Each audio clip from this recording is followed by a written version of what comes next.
दक्षिणामूर्ति स्तोत्र श्लोक नंबर 5 से। देहं प्राणमपि इन्द्रियाण्यपि चलं बुद्धिं च शून्यं विदुः स्त्रीवालन्धजडोपमास्तुहमिति भ्रान्ताभ्रुसंवादिनः मायाशक्तिविलासकल्पितमोह व्यामोहसंहारिणे तस्मै श्रीगुरुमूर्तये नमः इदं श्रीदक्षिणामूर्तये।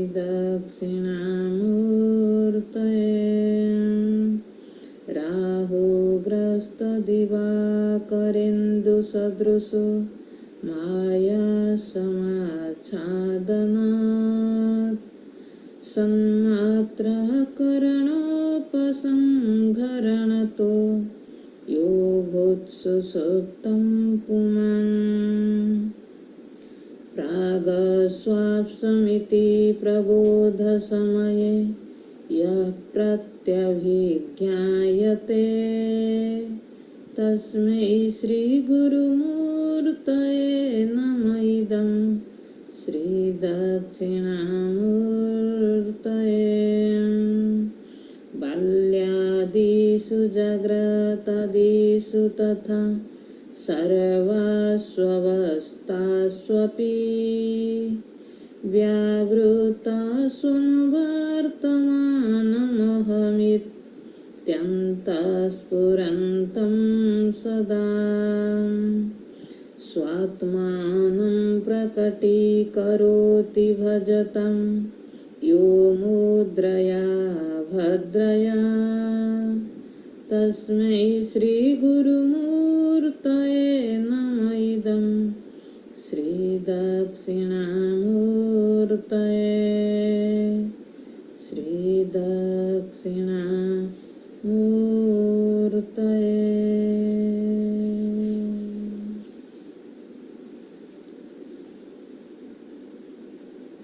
शंकराचार्य जी ने आत्मा की स्वरूप का वर्णन करने के बाद उस स्वरूप के विषय में जिस तरीका से भ्रमित हम होते हैं, अपना बारे में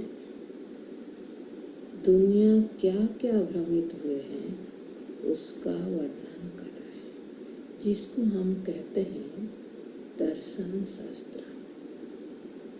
हमें कई बार सुनाते हैं। इस आत्मा के विषय में लेकर के अलग अलग दृष्टिकोण है, उसी को लेकर के दर्शनों का उदय हुआ।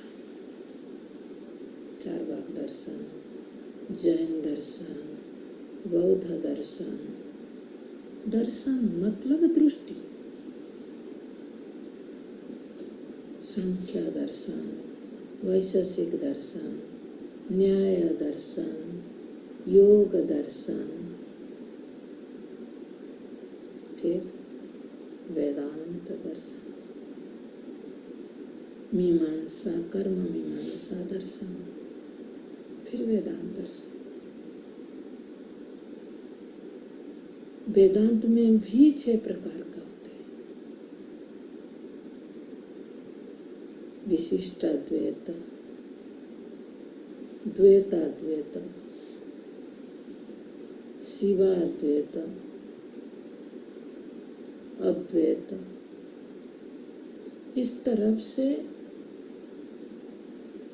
इस आत्मा की विषय में सबने अपने अपने मान्यता को रखा।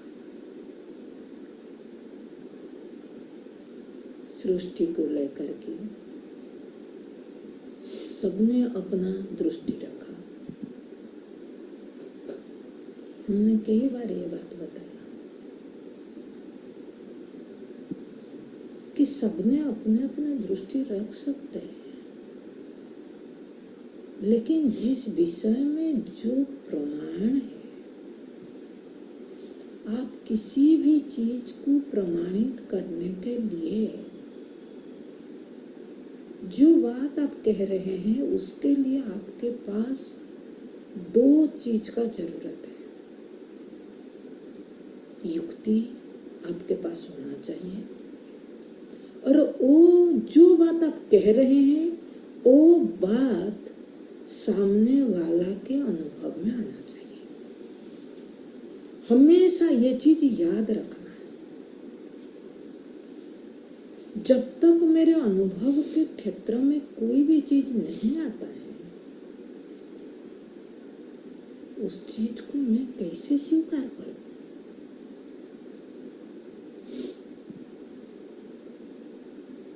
स्वर्ग का कल्पना कीजिए कि तुम मरने के बाद स्वर्ग जाओगे, मुक्ति मिलेगा। अलग अलग तरीका से सबने मुक्ति को स्वीकार किया,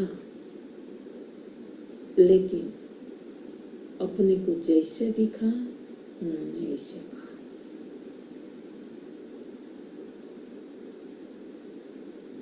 सबने आत्मा को स्वीकार किया, लेकिन आत्मा एक अद्वितीय, आत्मा अखंड ब्रह्म सत्ता सच्चिदानंद लक्षण वाला है। इस बात को किसी ने स्वीकार नहीं किया।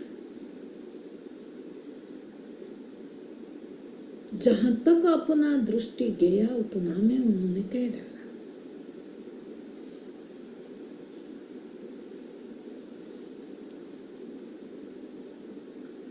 लेकिन उसके आगे भी है,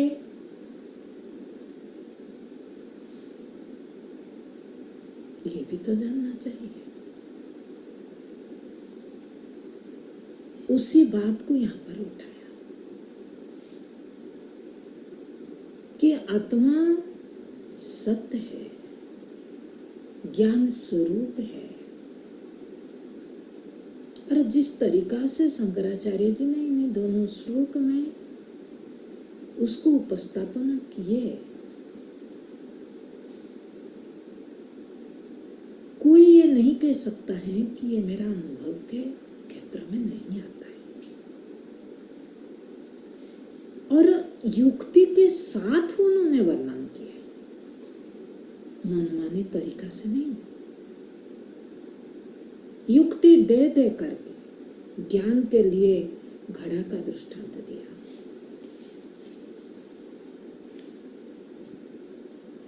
सत्ता के लिए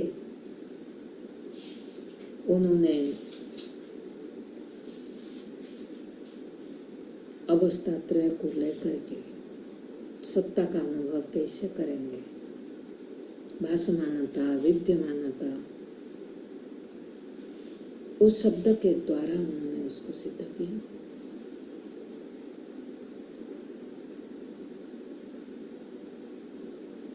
और अब कहते हैं, जिसको मेरे समर्थ गुरु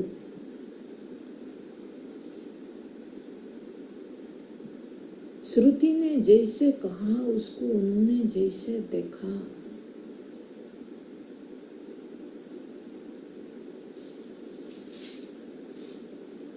अपने आप को सच्चिदानंद रूप में दर्शन किया, वैसे सब करने में समर्थ नहीं है। उस आत्मसत्ता को दूसरे ने अलग अलग तरीका से देखा, इसीलिए उनके लिए शब्द दिया भ्रांता। भ्रांता भ्रूसम बाधिनः, ये बाधी का वदनशील, बोलने वाला क्या क्या बोलते हैं? बोले देह प्राणम अपि इंद्रियाणि च चलम च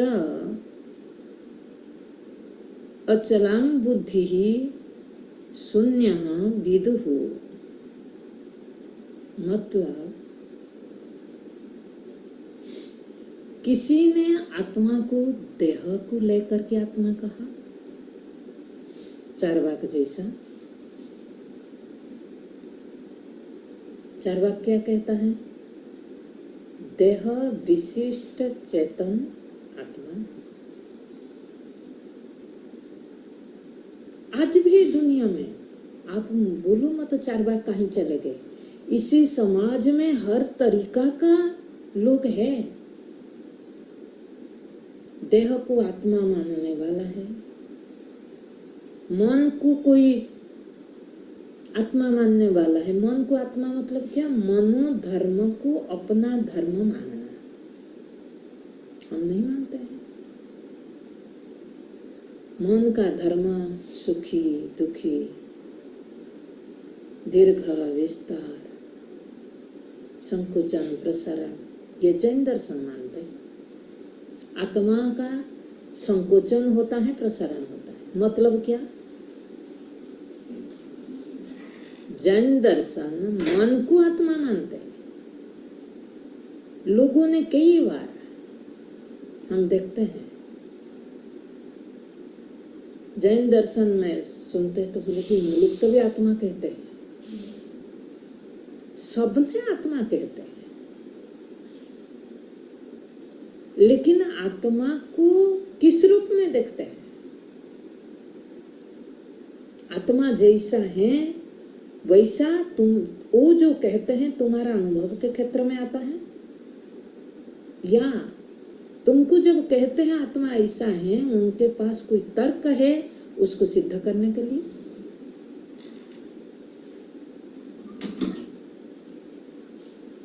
तब जब ये दोनों ही नहीं है, हमारा अभ्यास पड़ा है, इसको बोलते हैं अंध आस्था। जिज्ञासा के बिना हम कहीं भी कहीं पकड़ लेते हैं तो वो अंध श्रद्धा कहेंगे। अत्यंत मूर्खामी, मूर्खता हमारा, उन लोग अंधश्रद्धा में पड़े रहते हैं। जिसके अंदर विचार प्रधान है, मैं सुनूं लेकिन मेरे विचार करने में वो मैं जो विषय कह रहे हैं मेरे विचार के क्षेत्र में आता है। कोई देह धर्म को माने, कोई मनोधर्म को माने। सुखी दुखी हमने क्या कहते हैं? मैं सुखी हूं, मैं दुखी हूं। ये किसका धर्म है? मनोधर्म है। तो इसका मतलब क्या? मन को आत्मा मान रहे हैं।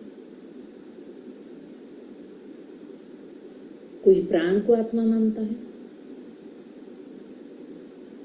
ना? नहीं, ज्यादातर तो लोग प्राण को मानते भी हो। आप देखोगे ये सिद्धांत को प्राय समाज में इसके धरातल सब जीने वाले हैं। कोई मनुष्याणाम सहस्रेषु कोई निकलता है कि आत्मा की यथार्थ को जानने के लिए, और उसमें संतुष्टि रह जाती है।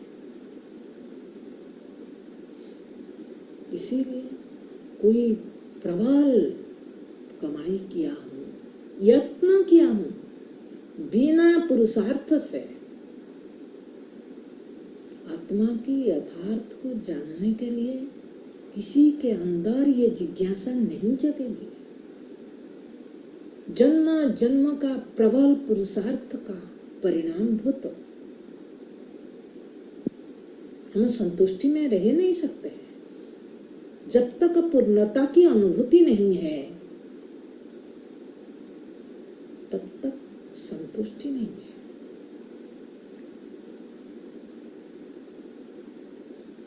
और द्वैत में रहते हुए कोई कहे मैं पूर्णता की अनुभूति को प्राप्त कर लो, ये असंभव है।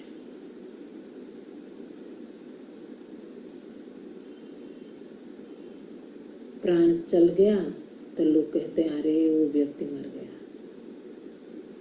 लेकिन जानते हैं ये प्राण क्या है? हमने कई बार कहा, जिसको आप आयु कहते हैं,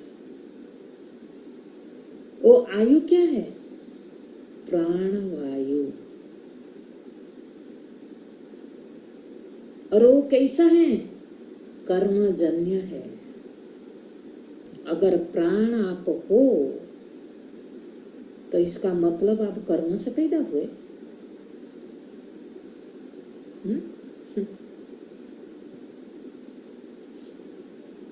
ये जितना भी चीज कहा जा रहा है, देह इंद्रिया धर्म को अपना धर्म, आंख में अगर नहीं दिखता है तो मैं बोलता हूं मुझे दिख नहीं रहा है,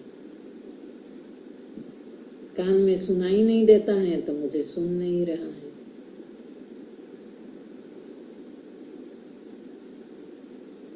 तो ये धर्म को अपना धर्म मान करके चलना। दिन भर लोग इसी में तो पड़े रहते हैं, कोई मनोधर्म कभी, और कोई क्या, एक ही व्यक्ति कभी देह को आत्मा मानता है, थोड़ी देर के बाद हम इंद्रिया धर्म को लेकर के आत्मा मानता है, थोड़ी देर के बाद मनोधर्म को स्वीकार कर लेता है। इसको बोलते हैं व्यभिचार। सब पुरुष से संबंध पति कोई नहीं है ना? ये व्यभिचार है। हमें भी व्यभिचारी है। भगवत गीता में क्या कहा? भक्तिर व्यभिचारिणी, अव्यभिचारिणी भक्ति वही है बुद्धि जहां द्वैत को स्वीकार न करे। और व्यभिचार है द्वैत, मतलब मेरे से एक नहीं, वही एक क्या, अपने को, मैंने कई बार कहा ये बात, भगवान को अपने से भिन्न मानता है, मतलब एक को नहीं मानेगा। कभी कृष्ण कहेगा, मूर्ति बनाएगा, कभी राम का मूर्ति बना करके बोलेगा ये, कभी माता जी का बना करके बोलेगा ये, कभी कभी कुछ, कभी कुछ, अलग अलग में। क्यों? अगर एक है तो तू दूसरा जगह पर क्यों जाता है? अगर शब्द में तुमको सुख है, मैं शब्द में रहूं, शब्द सुनते रहो, रूप दर्शन क्यों कर? रूप में सुख को क्यों ढूंढूं?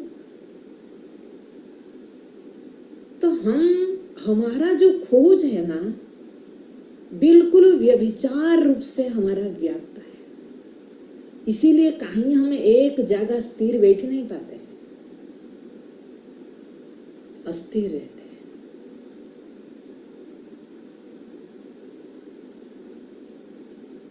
कभी देह को, कभी इंद्रिया को, कभी मन को, कभी प्राण को, कभी बुद्धि को।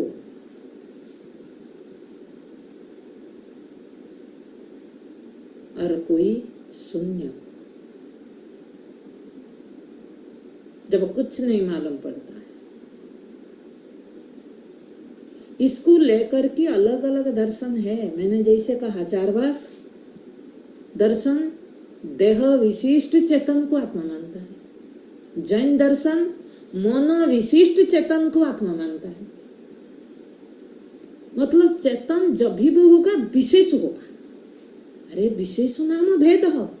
अगर चेतन को विशेष माना तो भेद मानोगे, अनेक मानोगे, अनेक होने से विकार होगा।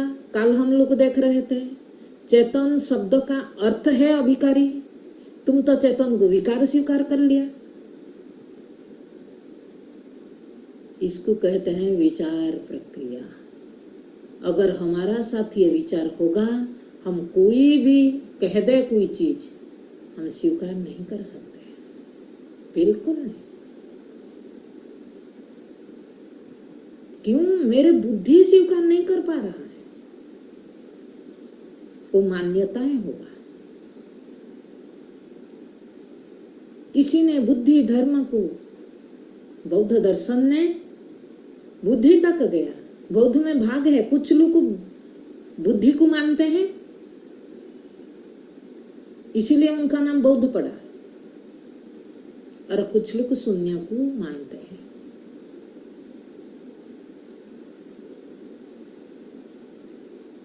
इसी तरफ से अनेक दर्शन, इसी के अंदर बुद्धि के आगे कोई सत्ता है,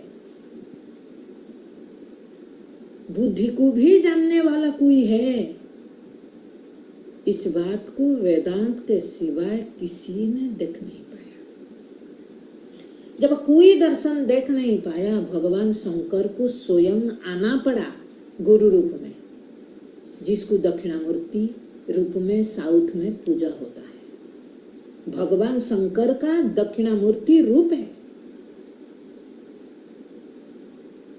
जो स्वयं, क्योंकि जीव जब इधर उधर भटकता है, कभी देह, कभी मन, कभी प्राण, कभी बुद्धि, कभी शून्य में चला जाता है, तब भगवान शंकराचार्य के रूप में आना पड़ता है।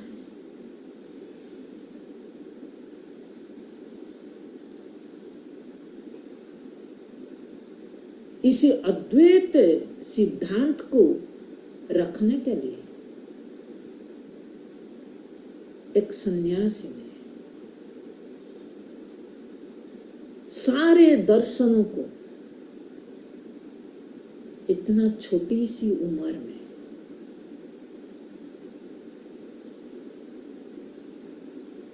एक ऐसे दर्शन हमारा सामने रख दिया। ये शंकराचार्य उत्पन्न नहीं किया अद्वैत दर्शन, वो दर्शन ऑलरेडी था, उन्होंने दिखाया कि ये आप देखो, बुद्धि के आगे भी कुछ है। सभी के साथ अपना चीज को डरा धमका करके उन्होंने स्वीकार नहीं कराया, प्रामाणिकता से रखा, शास्त्रार्थ किया। शंकराचार्य जी ने जब कर्म मीमांसा के पास गए, कुमारिल भट्ट थे, उनके पास जब गए, कुमारिल भट्ट उनके सामने आए ही नहीं शास्त्रार्थ करने के लिए, बोले तुमको करना है तुम मंडन मिश्र के पास जाओ। और उस समय कर्म मीमांसा का सबसे बड़ा आचार्य थे मंडन मिश्र, और उस समय कर्म मीमांसा को लेकर के समाज में बहुत सारे विद्वान थे। मैं विद्वान कह रहे हैं, सभी अपना अपना दर्शन को लेकर के विद्वत्ता था।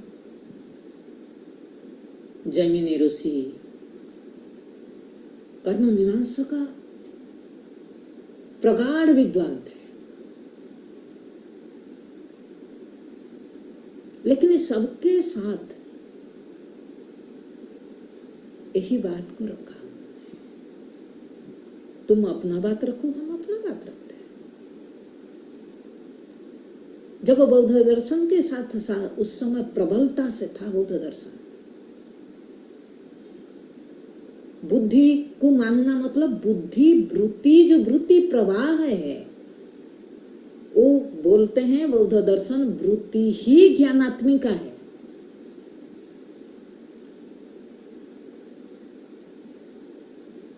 तो एक वृत्ति दूसरे वृत्ति को जानता है, आगामी वृत्ति गया हुआ वृत्ति को जानता है। बोले ये तो पल्ले नहीं पड़ता है, वृत्ति कैसे जान सकता है? वृत्ति स्वयं को नहीं जानता, ये किसी के अनुभव में आता है क्या? मैं जानता हूं। एक वृत्ति चला गया, वो जानने के बाद आगामी वृत्ति आई। एक चीज को जानने के लिए समकालिक होना चाहिए। ध्यान देना ये बात को।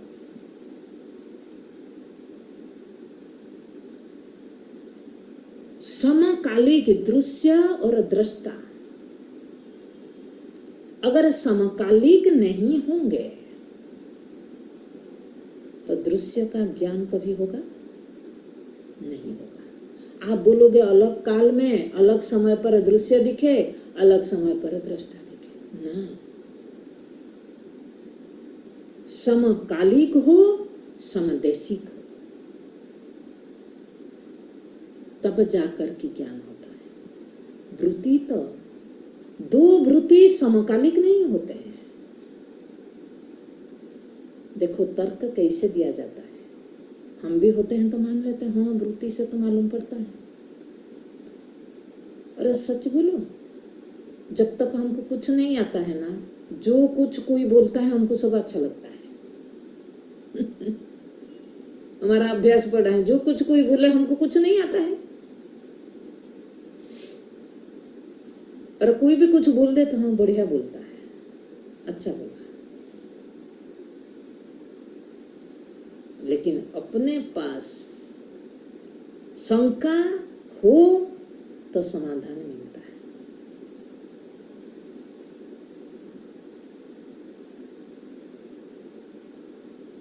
इसीलिए बुद्धि वृत्ति, आप कैसे कह सकते हैं बुद्धि वृत्ति ज्ञानात्मिका है? और ये किसी के अनुभव के क्षेत्र में भी नहीं आता है, इसलिए बुद्धि में नहीं। दूसरा बौद्ध दर्शन में आकर के खड़ा हो गया, बोले शून्य है, बुद्धि के आगे और कुछ तो मालूम नहीं पड़ता है। बोले तुम्हारा दृष्टांत हम दे रहे हैं, सुसुप्ति में कुछ नहीं मालूम पड़ता है। बोले अच्छी बात है, लेकिन जागने के बाद कोई कहता है कुछ नहीं था, मैं नहीं था, ये किसी को कुछ नहीं था, ये ठीक है। बोले अगर कुछ नहीं है, आप कह रहे हैं शून्य है, और शून्य का ज्ञान किसको हुआ? शून्य का ज्ञान जिसको हुआ वो था या नहीं था? अगर वो ज्ञानात्मिका नहीं है तो ज्ञान शून्य का भी ज्ञान नहीं होता। इसीलिए आप ये नहीं कह सकते हैं कि शून्य कुछ नहीं का भी ज्ञान होता है। इसीलिए शून्य के आगे भी ज्ञान है, वो ज्ञान हम है। वाह, आनंद आता है। ये ना आपको विचार करना आएगा ना, मैं बोलेगी इस खाली याद करने से कुछ नहीं आनंद आप ले सकते हैं। विचार करना आ जाए ना, हाँ खिलखिलाता रहेगा। ओह, हमने इस तरीका से पहुंच गया जिसमें कोई शंका ही नहीं पैदा हो सकता है।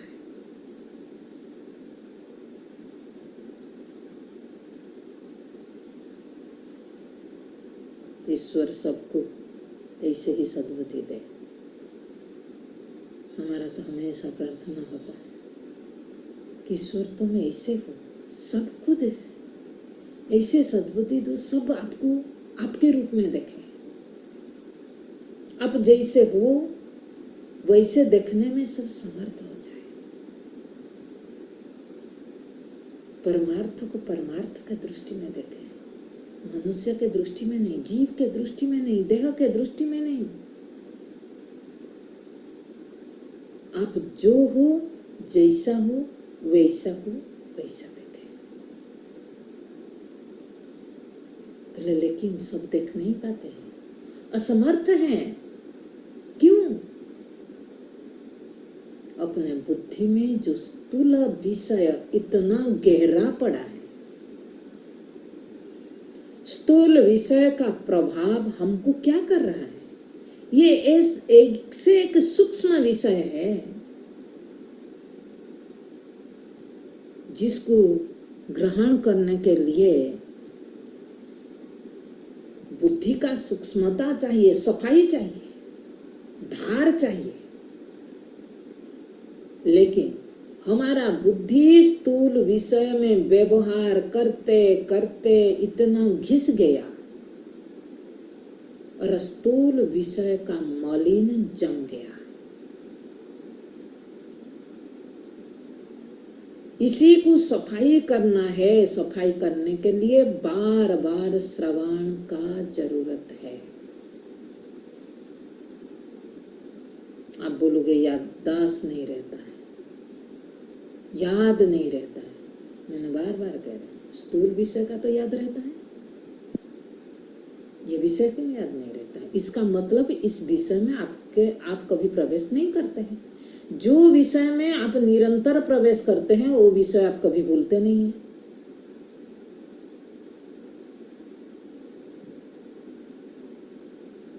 जो विषय में आप प्रवेश नहीं करते वो विषय को भूल जाते हैं।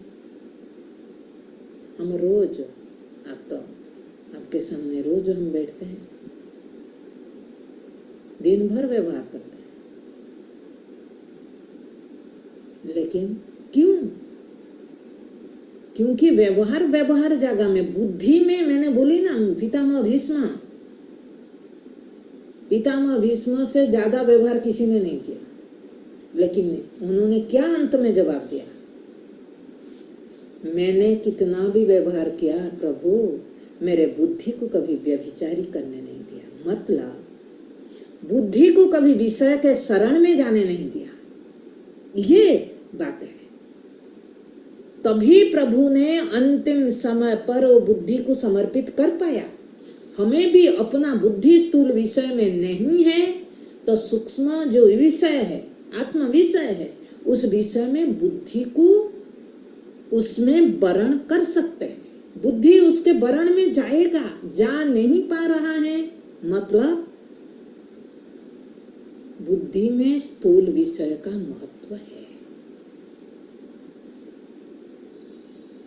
उसको क्या कहा यहाँ?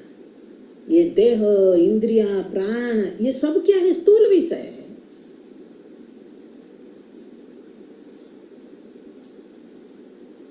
इनका नाम क्या रखा पता है? आगे के लाइन में क्या बोलते हैं? स्त्री वालान ध, ये बाबा ने 3 शब्द दे दिया। स्त्री बाल अंध, और आगे जड़ोपमा सुहमिति, माने जड़ मती, जिसका बुद्धि जड़ हो गया। जड़ मतलब स्थूल विषय, जड़ विषय दृश्य में पड़ा है।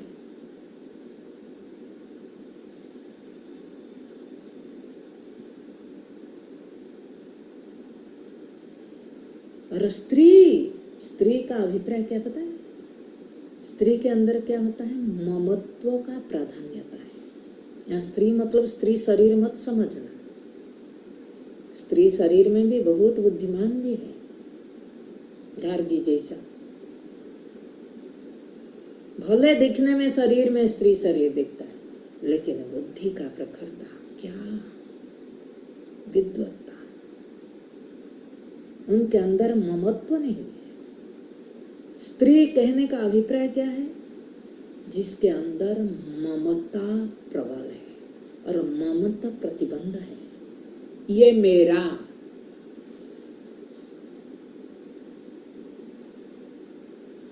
ये जो भावना,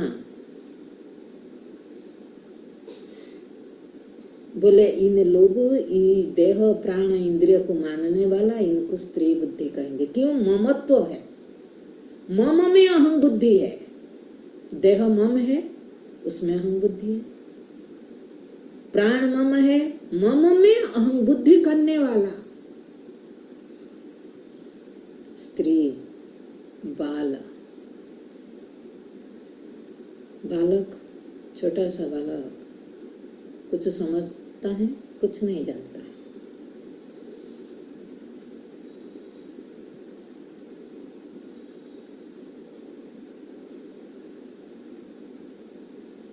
बालक का 2 अर्थ में आता है, सकारात्मक अर्थ में भी आता है, नकारात्मक अर्थ में भी आता है।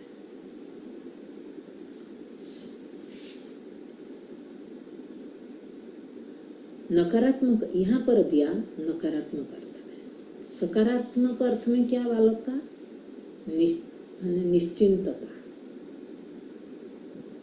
बालक का कोई चिंता नहीं है। भागवत में ये प्रसंग सकारात्मक रूप में आया दत्तात्रेय जी के प्रसंग में। लेकिन यहाँ बाल बुद्धि जब कहते हैं, बाल बुद्धि मतलब जानकार नहीं है, कुछ मालूम नहीं, जानता नहीं बालक, लेकिन जिद्दी करता है। जानता नहीं चॉकलेट का प्रभाव क्या पड़ेगा, लेकिन जिद्दी करता है, मुझे चॉकलेट खाना है, मुझे चॉकलेट खाना है। माँ बोलता है बच्चा गैस के पास मत जा, हाथ जल जाएगा, लेकिन बच्चा वहां ही जाएगा। इसको बोलते हैं बाल बुद्धि। दुख हो रहा है, हाथ जल रहा है, लेकिन हम क्या कर रहे हैं, संसार को छोड़ नहीं रहे। संसार रोज सता रहा है, लेकिन हम उस संसार में लिप्त रह रहे हैं, उसके लिए रो रहे हैं, धो रहे हैं, उसी के लिए। जिसी के लिए तुम रोते हो वो तुमको छोड़ के चला गया। सर पटका दो, कुछ भी कर लो, तुम शरीर भी छोड़ दो, कुछ फर्क पड़ने वाला। हम उसी के लिए रोते हैं जो रोने का लायक ही नहीं है। हम कभी नहीं रोते हैं, कभी हमारा अंदर ये दुख नहीं होता है, मैं जिस लिए आया उसके लिए तो कुछ किया नहीं अभी तक, जिसलिए ये शरीर मुझे मिला उसको तो अब तक मैंने जाना नहीं, इसलिए हमको कभी दुख नहीं होता है।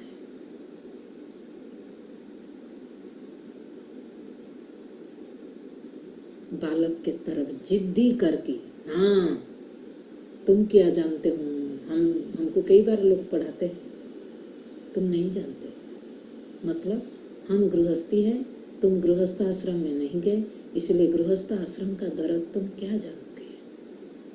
हम तो ऊपर से पटके हैं। भगवान ने हमको ऐसे ही एक रस्सी लगा करके आसमान से नीचे छोड़ दिया। लोग कई बार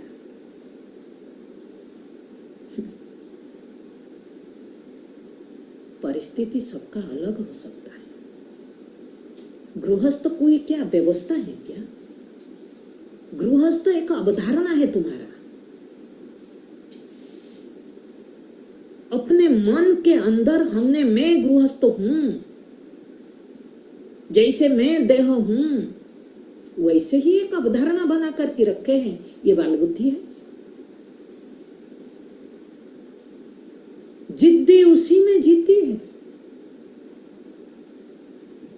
छूटता नहीं है। हमको कई बार लोगों के अंदर आता है, आप हमें छुड़ा दो, हम कैसे छुड़ाएंगे भाई? आपको अगर रस्सी पकड़ा होता, संसार आपको पकड़ा होता तो हम छुड़ा देते हैं। संसार को आपने पकड़ा तो हम कैसे छुड़ाएंगे?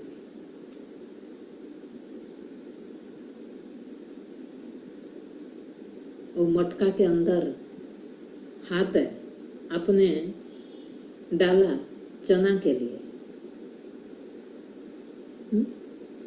आपने मुट्ठी बांध करके रखा, बोलेगी मटका मेरे को क्या,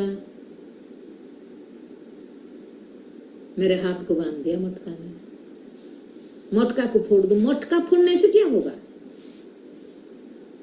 तुमने तो बांध करके रखा, हाथ छोड़ दो। हम छोड़ेंगे नहीं, और फिर बोलेंगे तुम्हारा कृपा होगा, तुम कृपा करोगे तो हम कौन होते हैं? ज्ञान तो तुम्हारा ऊपर रोज बरस रहे हैं, कृपा कर रहे हैं, तुम्हारा अकल हो रहा है। उठने के बाद तुरंत पकड़ना है।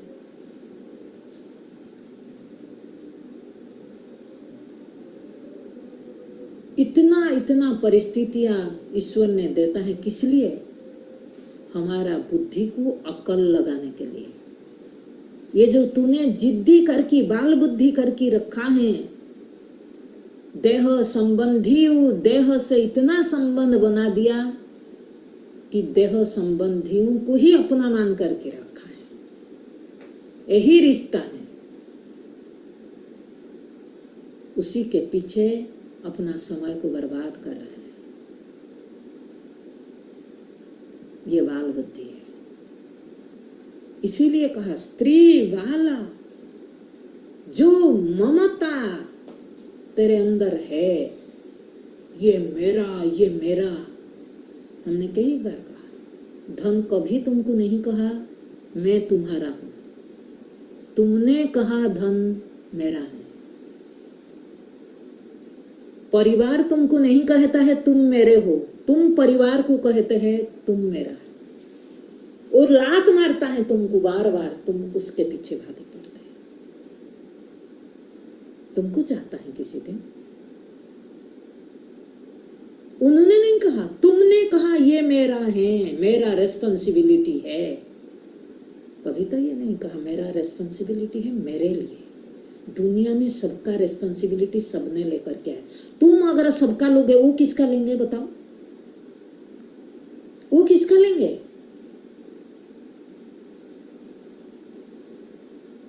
कभी विचार करते हैं? ये स्त्री बुद्धि है।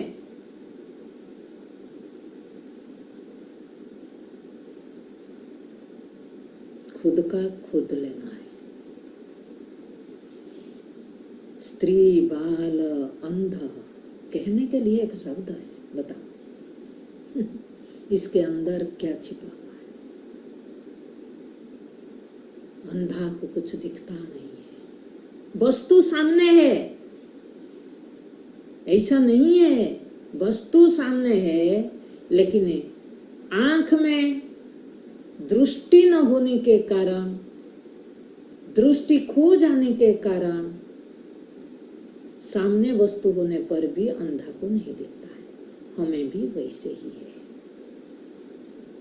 वस्तु है हमारा सामने, हम है नित्य निरंतर, दूर कहीं नहीं, कहीं जाना नहीं पड़ेगा। उसके बावजूद भी हम ऐसे अंधे हैं कि प्रत्येक चैतन्य होने पर भी मैं उस प्रत्येक चैतन्य को देख नहीं पा रहा हूं।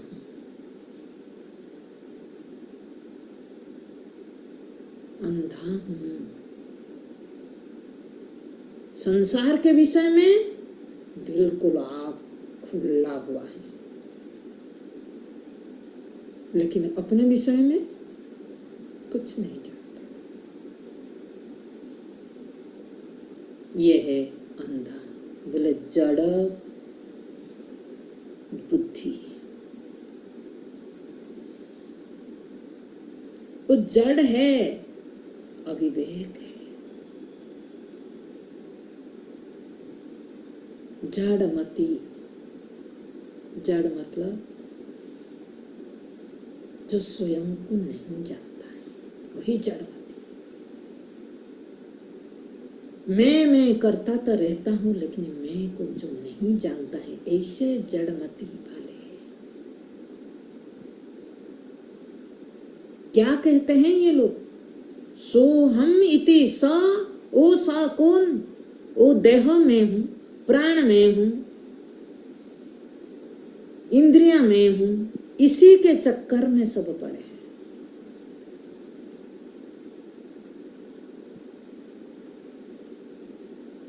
बोले इनको और क्या कहूं?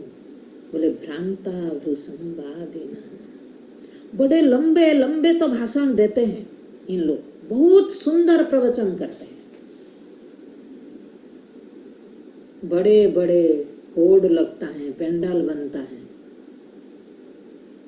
लेकिन ये सब क्या है? ये बादीना, ये बोलने वाले बोले भ्रमित है, भ्रमित है। किसको लेकर के? खुद को लेकर के। वो खुद के विषय में जो नहीं जानता है, वो दूसरे के बारे में क्या बताएगा?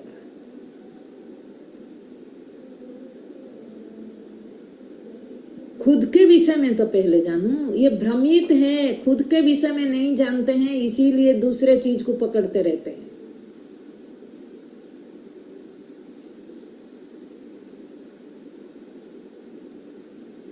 बोले भ्रूसंवादिन अत्यंत भ्रमित है। आगे कहते हैं माया शक्ति विलास कल्पित महा व्यामोह संघारिणे। ये कैसे भ्रमित हुए प्रभु? भ्रम का कारण क्या है? बोले माया शक्ति। ये माया का एक सामर्थ्य है। माया इनको भ्रमित करा देती है। माया का दो शक्ति है, आवरण और विख्या। दोनों माया मतलब ध्यान देना अविद्या। वेदांत में माया अलग कुछ नहीं है अविद्या से। अविद्या दो रूप में प्रकट होता है। एक मोहात्मिक का होता है, मोह करती है पहले, जिसको आवरण कहते हैं। मोह मतलब नासमझ, वस्तु है उसको हम सही सही दिखाई नहीं देता है, इसको कहते हैं मोह। मोह मतलब आसक्ति नहीं। बार बार भगवत गीता में अर्जुन को पहला उपदेश प्रभु ने क्या किया? अर्जुन एक अध्याय पूरा अपना भाषण दिया और अर्जुन ऐसे ऐसे बोला, आपने कहीं दोष नहीं देख सकते। पूरा कर्म मीमांसा का विज्ञान उन्होंने बता दिया। साधारण एक लोग सुनेगा तो अर्जुन तो कुछ गलत नहीं बोला, लेकिन प्रभु ने हंस दिया। प्रभु ने बोले क्या शब्द दिए? दो शब्द दिए। बोले तुमने जितना बात कहा अर्जुन में, उसको समेट करके दो शब्द में प्योर रहे। बोले क्या प्रभु? बोले मोह शोक। तुम्हारा दुख है ये बात मैं समझ रहा हूं। शोक मतलब दुख, हमको भी दुख है। दुख का अभिप्राय है मोह। दुख का कारण और कोई भी नहीं है मोह के सिवाय। बोले प्रभु मोह मतलब क्या? बोले मोह मतलब जो तुम नहीं हो उसको तुम मान लो। मोह मतलब जो वस्तु है उसको सही सही न जानो। तुम दूसरे के विषय में पड़े हैं, पितामह भीष्म क्या होंगे, कैसे मारूंगा, क्या होगा, वो आगे तुम बहुत बढ़ गए। तुम शुरुआत कहां से करना चाहिए? तुम अपने से शुरुआत करो। पितामह भीष्म को बाद में जानोगे, तुम पहले तुमको तो जान लो। प्रभु तो यही कहना चाहे। आरंभ किए इसे यहां से। गीता को जब अपने भाषा में समझोगे ना, वो सामर्थ्य चाहिए। ईश्वर का बहुत गीता मैया का कृपा हुई। मैया को साक्षात दर्शन सच में जीवन में मिला। बहुत था बचपन से, मैया तुझे दर्शन मिले। मैया को देखने का एक दृष्टि चाहिए। अपार कृपा मैया का।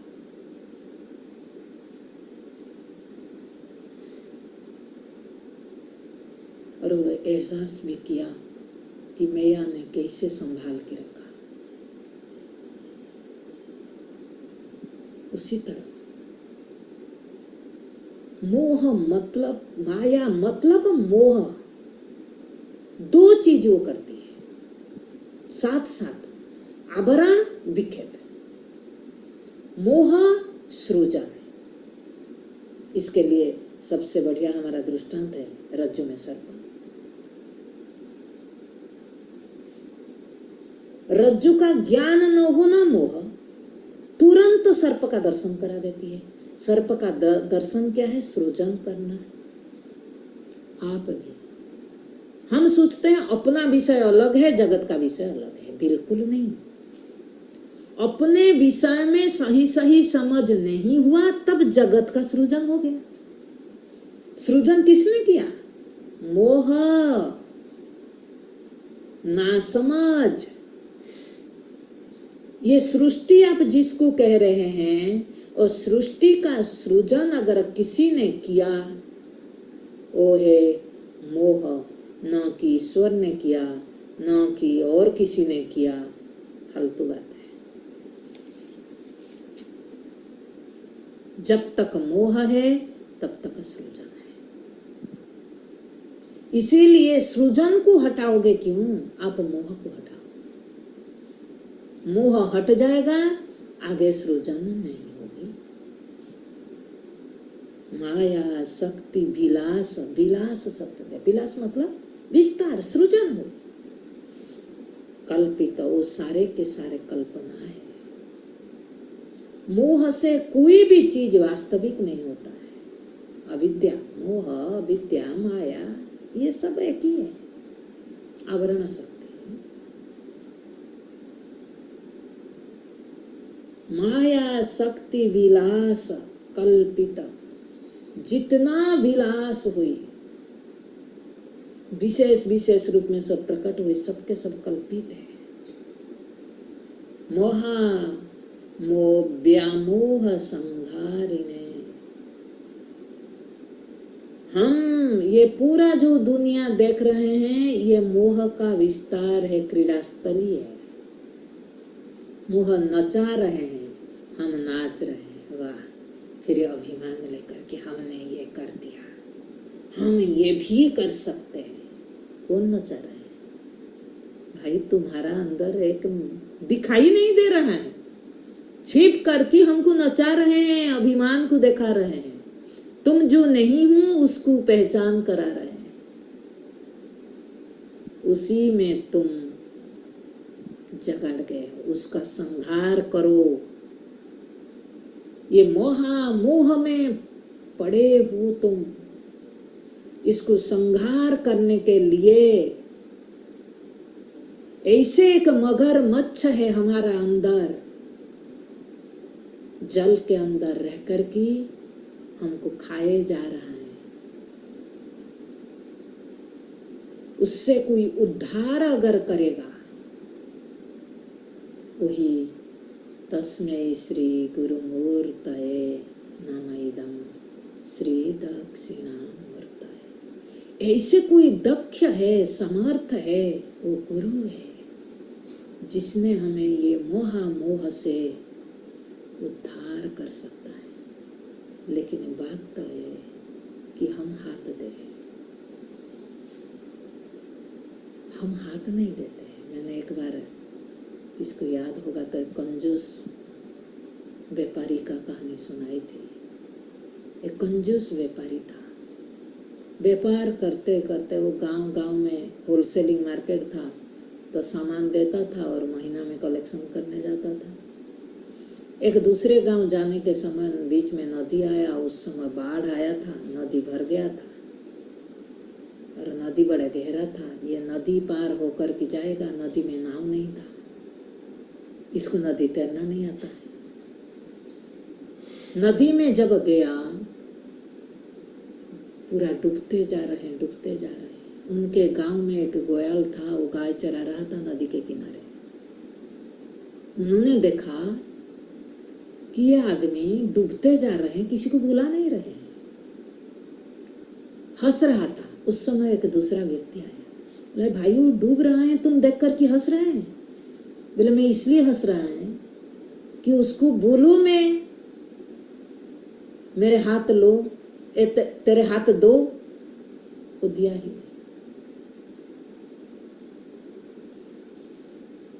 वो दिया ही नहीं, कभी देना सीखा नहीं।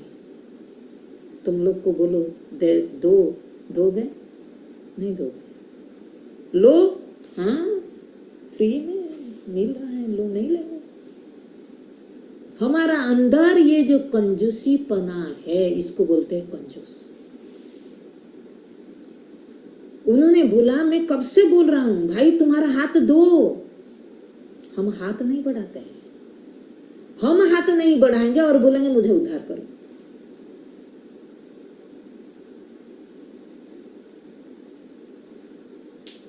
हाथ देंगे संसार की और सांसारिक संबंधियों की ओर,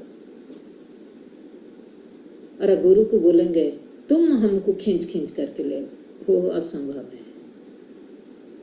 वो व्यक्ति बोला अब मैं बोलूं मेरे हाथ लो, वो तुरंत ले लेगा हाथ निकाल कर।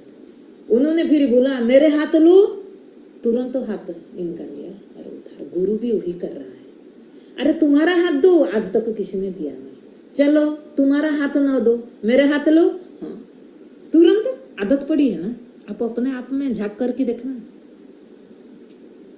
लेने के लिए हमारा अभ्यास पड़ा है, देने के बारी आएगा ना, उस समय इतना एक्सक्यूज, इतना क्या क्या बात चालू रहेगा, अपप्रचार। हमारा अंतर वृत्ति जिस दिन हमने दे हाथ दे देना सीख जाएगा,